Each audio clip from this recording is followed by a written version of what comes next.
L'État de Côte d'Ivoire demande 2 milliards. L'ONAFI demande 1 milliard.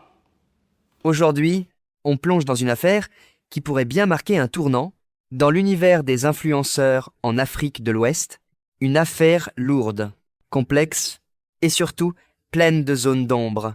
Au cœur de tout ça, un nom que beaucoup connaissent déjà, Aputchou National. Nous sommes le 24 mars 2026 au tribunal d'Abidjan, car ce jour-là, le dossier franchit une étape décisive. Et ce qui va être annoncé va choquer plus d'un, aux côtés de plusieurs de ses proches collaborateurs. Parmi eux, un nom revient avec insistance, Lionel PCS, mais aussi d'autres figures, moins connues du grand public, comme Kader Traoré, présenté comme un intermédiaire clé dans les opérations, ou encore Serge Kouamé, suspecté d'avoir joué un rôle logistique. Et là, le choc. Le ministère public annonce ses réquisitions. 7 ans de prison ferme. Oui, 7 ans. Pour Aputchou National et certains de ses co-accusés.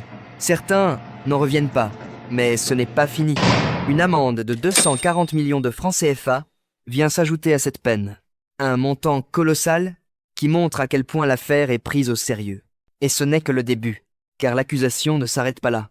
Un opérateur économique, basé entre Bouaké et Yamoussoukro, est lui aussi dans le viseur. Son nom circule dans les couloirs du tribunal. Moussa Diabaté. Selon le parquet, il aurait joué un rôle déterminant dans certains flux financiers. Résultat, 3 ans de prison ferme requis contre lui. Et pour la structure qui lui est associée, une sanction financière estimée à près de 500 millions de francs CFA. Mais ce qui rend cette affaire encore plus explosive, ce sont les enjeux civils.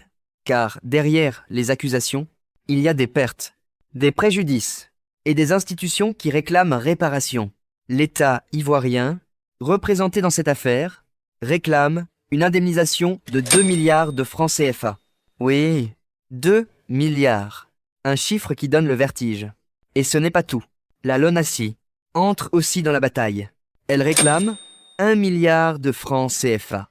Estimant avoir subi un préjudice important dans cette affaire aux multiples ramifications.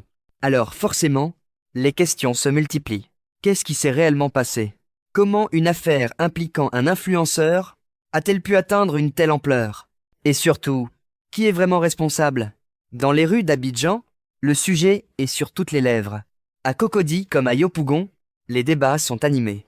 Certains défendent Aputchou National, parlant d'un acharnement. D'autres pensent que la justice doit suivre son cours. Et pendant ce temps, les accusés, eux, attendent le verdict. Un verdict qui pourrait tout changer. Car si les réquisitions sont suivies, alors cette affaire deviendra l'un des plus grands scandales judiciaires récents, liés aux influenceurs en Afrique. Mais attention, rien n'est encore joué. Le juge doit encore trancher, décider qui est coupable et à quel niveau.